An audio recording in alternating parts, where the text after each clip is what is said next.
ശക്തമായ കാറ്റിൽ താമരശ്ശേരി മേഖലയിൽ വ്യാപകമായ നാശനഷ്ടമുണ്ട്. കാരാടി സ്വദേശി മുഹമ്മദ് ഹനീഫയുടെ പറമ്പിൽ നിർത്തിയിട്ട പിക്കപ്പ് വാന് മുകളിലേക്ക് പന മറിഞ്ഞു വീണു.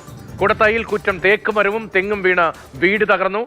അവേലം മേഖലയിൽ വീശിയടിച്ച ചുഴലിക്കാറ്റിൽ മരങ്ങൾ വീണ് വൈദ്യുതി പോസ്റ്റുകൾ തകർന്നു വീണു.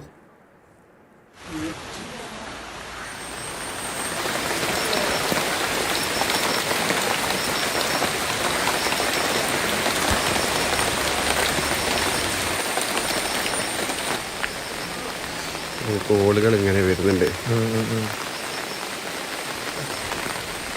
ശക്തമായ കാറ്റിൽ താമരശ്ശേരി മേഖലയിൽ വ്യാപകമായ നാശനഷ്ടമാണ്. അവിടെ നിന്നുള്ള ദൃശ്യങ്ങളാണ് ഇപ്പോൾ പ്രേക്ഷകർ കാണുന്നത്. കാരാടി സ്വദേശി മുഹമ്മദ് ഹനീഫയുടെ പറമ്പിൽ നിർത്തിയിട്ട പിക്കപ്പ് വാനിന് മുകളിലേക്ക് പനമരമാണ് മുറിഞ്ഞു വീണത്. കുടത്തയിൽ കൂറ്റം തേക്കുമരം വീണ് തെങ്ങ് വീണ് വീട് തകർന്നു. അവേലം മേഖലയിൽ ശക്തമായ ചുഴലിക്കാറ്റ് വീശിയടിച്ചു. വൈദ്യുതി തകരാർ ഉൾപ്പെടെ വൈദ്യുതി മുടങ്ങിയ പ്രതിസന്ധി ഉൾപ്പെടെ ആ മേഖലയിലെ ജനങ്ങൾ അനുഭവിക്കുകയാണ്. അപകടകരമായ സാഹചര്യമാണ് ദൃശ്യങ്ങൾ. മുഹമ്മദ് ഷഹീദ് ഉണ്ട്. ഷഹീദ്, ഈ പറഞ്ഞ സ്ഥലങ്ങളെല്ലാം ഏറെക്കുറെ അടുത്തടുത്താണോ? വലിയ ചുഴലിക്കാറ്റ്, അത്തരം കാറ്റ് നേരത്തെയും നാശം വിധിച്ചിട്ടുണ്ടല്ലോ ഈ മലയോര മേഖലയിൽ, കോഴിക്കോടിന്റെ മലയോര മേഖലയിൽ.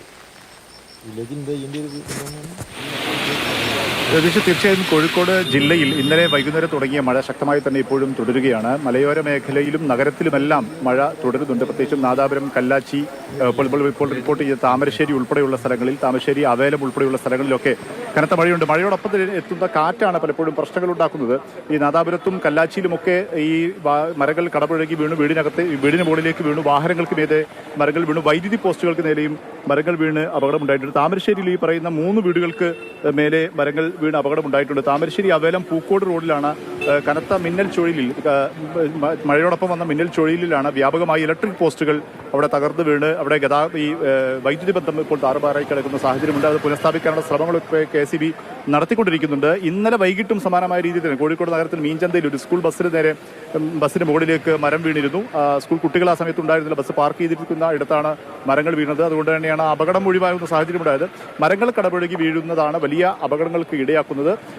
ആശ്വാസകരമായ കാര്യം, കോഴിക്കോട് ജില്ലയിൽ ഇതുവരെ അങ്ങനെ ആളുകൾക്ക് അപകടം പറ്റുന്ന രീതിയിലേക്ക് പോയിട്ടില്ല എന്നുള്ളത് തന്നെയാണ്. പക്ഷേ വീടുകൾ പലയിടങ്ങളിലും ഭാഗികമായെങ്കിലും തകർന്നിട്ടുണ്ട്. വൈദ്യുതി ബന്ധങ്ങളും പലയിടങ്ങളിലും താറുമാറായി നിൽക്കുന്ന സാഹചര്യമാണുള്ളത്.